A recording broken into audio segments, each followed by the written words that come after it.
Bonjour, bienvenue pour cette nouvelle vidéo consacrée à la répétition des schémas. Pourquoi donc je répète les schémas inconscients? Pourquoi je tombe toujours dans les mêmes panneaux, dans les mêmes erreurs sur un plan affectif? Pourquoi je m'étais juré de jamais répéter ce que mon père et ma mère ont vécu ou m'ont fait vivre et bingo, avec mes enfants, je répète, ou au niveau du travail, je tombe toujours sur... des directeurs, des responsables de la hiérarchie maltraitante et abusive. Bref, pourquoi je répète alors que je veux surtout pas répéter, et pourquoi alors que j'ai compris, en fait, ça se rejoue. Et bien justement, parce que le problème n'est pas ce que vous avez compris dans votre tête, sinon ce serait beaucoup plus simple, je vous l'accorde, et les thérapies seraient beaucoup plus rapides, mais parce que vous avez appris inconsciemment des schémas, et tant que ce n'est pas désappris à l'intérieur de vous, sur un plan des mémoires, vous allez continuer à répéter. Donc je vais vous expliquer comment. Je vais d'abord vous donner deux situations pour que vous puissiez voir un petit peu comment les choses peuvent se rejouer.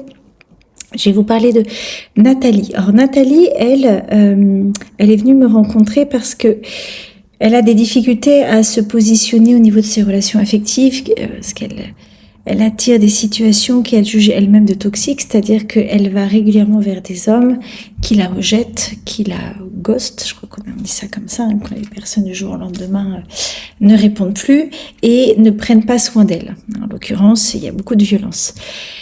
D'une autre part, elle a pu vivre une relation pendant plusieurs années avec un homme qu'elle dit ne pas avoir vraiment aimé, mais avoir été très attachée à lui. Et surtout, ce qu'elle a aimé, c'est que cet homme l'a aimé. Et c'est comme si le fait qu'il la choisisse, le fait qu'il l'aime, lui a permis de pouvoir être sécurisée et d'aller vers lui. La difficulté de ces deux relations, c'est que dans l'une, elle se sentait en sécurité, mais elle ne ressentait pas de l'amour, et dans l'autre, elle est attirée par des personnes qui ne la sécurisent pas et la rejettent.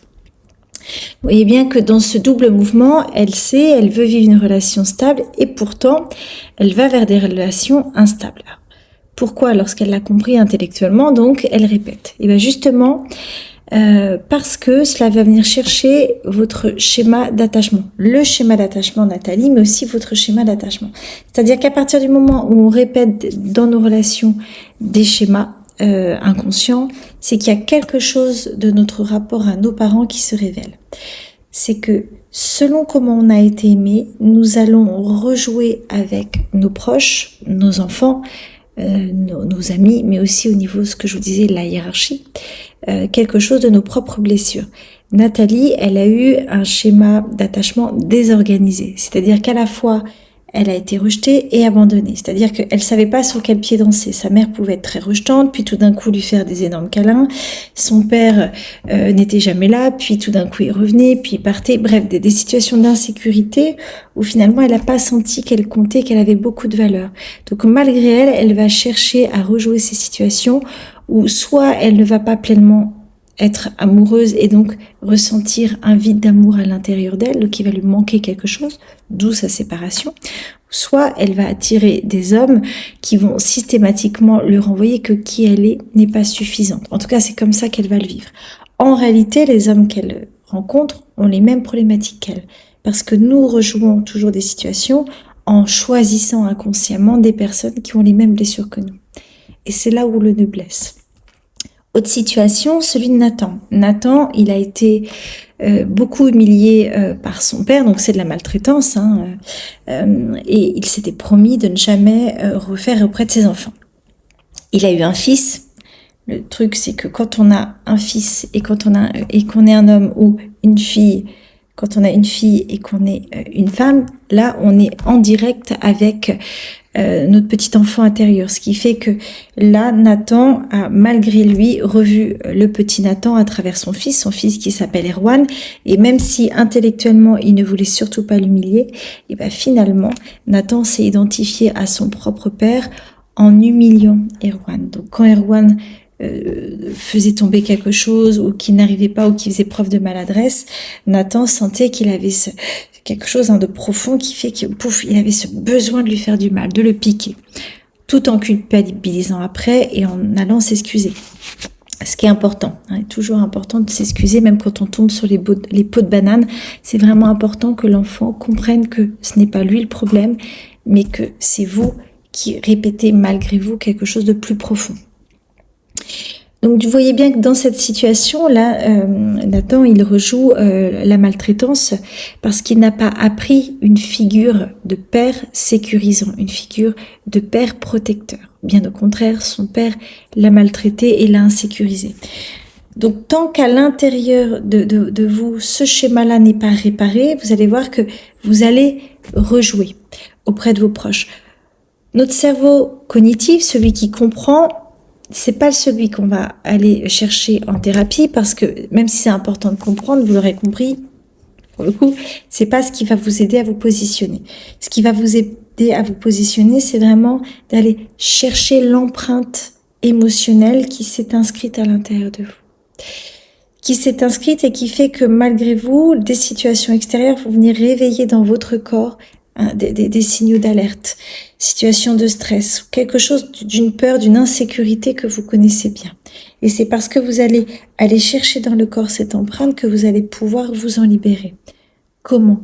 En allant voir votre cerveau émotionnel, en jouant sur la plasticité cérébrale. C'est-à-dire que le cerveau émotionnel, je ne vais pas trop rentrer dans les détails techniques parce que c'est pas ce qui est important, c'est celui qui va enregistrer tout le non-dit, les comportements autour de nous, les silences, ce que notre corps va percevoir.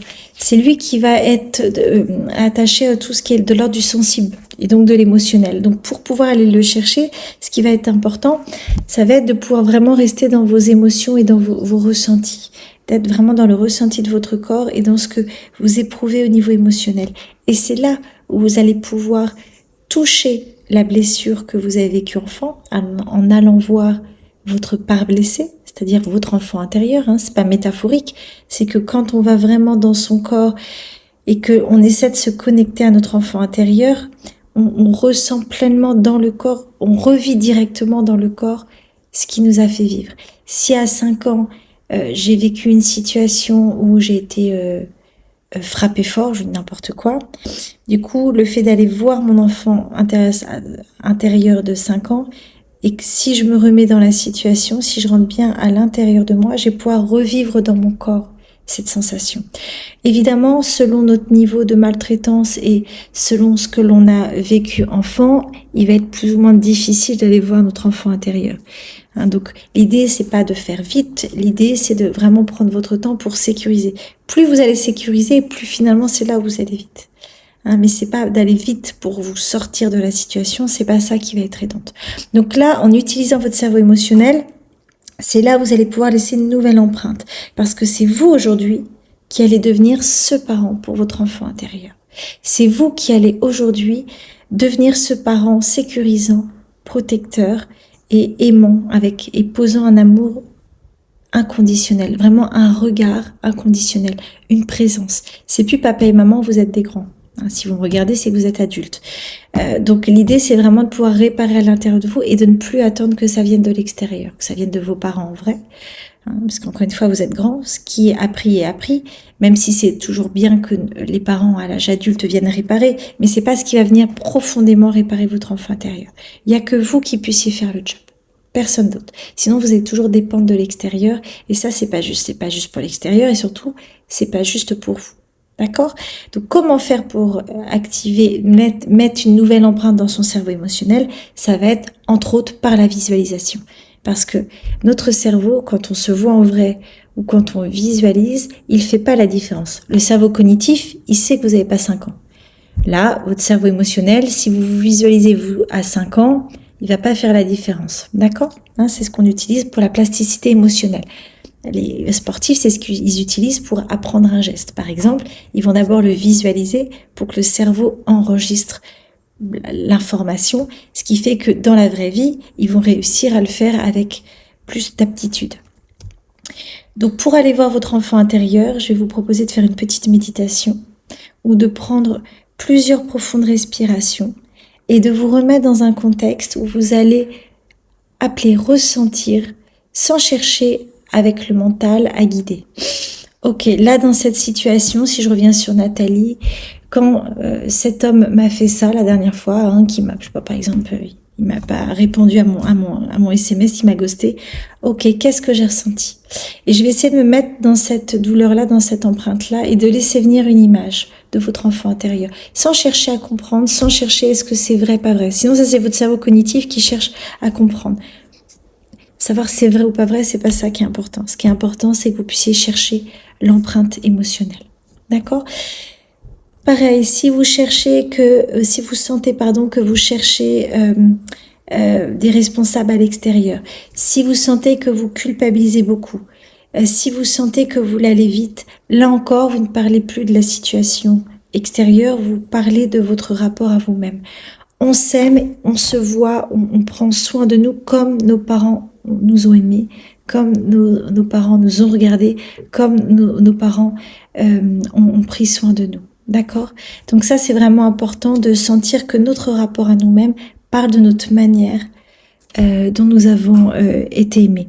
Donc, ce que je vous propose, c'est de vous appuyer sur un schéma répétitif que vous avez repéré, de noter vos croyances par rapport à ça.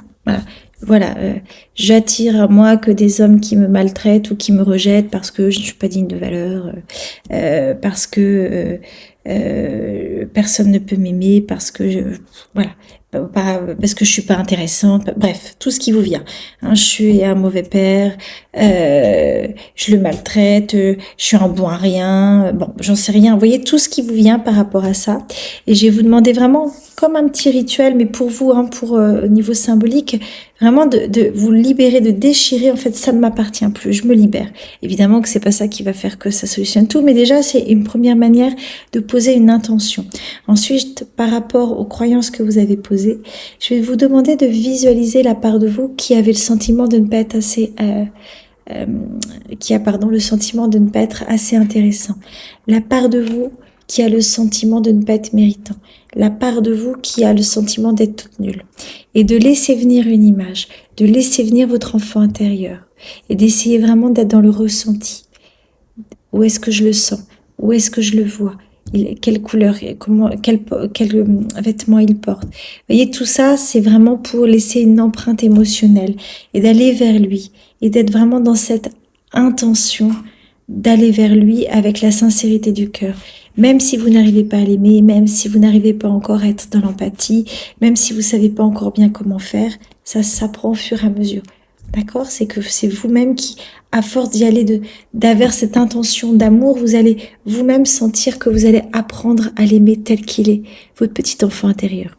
Et donc, en apprenant à vous aimer, à vous sécuriser, vous allez voir que vous allez pouvoir être plus dans l'action que dans la réaction avec vos proches et ne plus répéter vos schémas inconscients. Et parfois, on a beau faire tout ça, des fois on glisse, c'est pas grave. Je reprends une semaine après ou le soir même la situation qui m'a fait glisser, je la revisualise avec mon petit enfant intérieur derrière moi, parce que je suis son parent aujourd'hui, d'accord? Et je refais la scène avec la manière que j'aurais aimé, ou non, cette manière peut-être que j'aurais aimé me positionner pour pouvoir être plus juste dans ma manière d'interagir avec l'autre. Évidemment que ça va pas changer ce que vous avez vécu, mais vous allez, à travers une scène concrète, réenregistrer, réinformer votre cerveau de ce que vous auriez voulu faire, comment vous auriez voulu être à cet endroit-là. Et plus vous allez l'intégrer, plus ça va devenir un automatisme.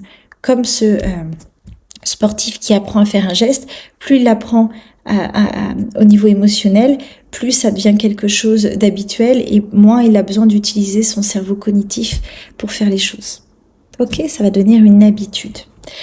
Donc je vous invite vraiment à prendre ce temps-là, prendre ce temps pour accueillir votre petit enfant intérieur et vraiment apprendre à être un parent pour lui. Plus vous allez être un parent sécurisant et aimant pour lui, plus vous allez pouvoir l'être auprès de vos enfants, mais aussi auprès de vos proches, d'être dans une juste mesure, dans des relations beaucoup plus conscientes et authentiques où chacun garde ses difficultés tout en pouvant en échanger, communiquer sur, mais en tout cas rendre à l'autre sa part de responsabilité sans avoir ce besoin de réparer ou de réagir, parce qu'encore une fois, quand on a besoin de réparer ou de réagir, c'est que notre enfant intérieur se sent en insécurité. Donc ça, c'est à vous de faire le job, vous avec vous-même. Voilà, je vous embrasse et à très bientôt. N'hésitez pas à me faire des petits commentaires sur voilà comment ça vous parle, quelles blessures vous sentez que vous répétez. Si je peux aussi vous aider ou vous donner quelques pistes, je le ferai. Je vais aussi vous donner un lien pour faire un quiz pour savoir comment vous vous aimez, quels parents vous êtes pour vous-même, pour vous guider un peu sur le style d'attachement que vous avez envers vous-même, pour que vous puissiez aussi mieux apprendre à vous comprendre dans vos réactions. Et vous aurez aussi le lien pour vous inscrire si vous le souhaitiez à la newsletter de l'Académie du Cœur. Je vous embrasse, à bientôt.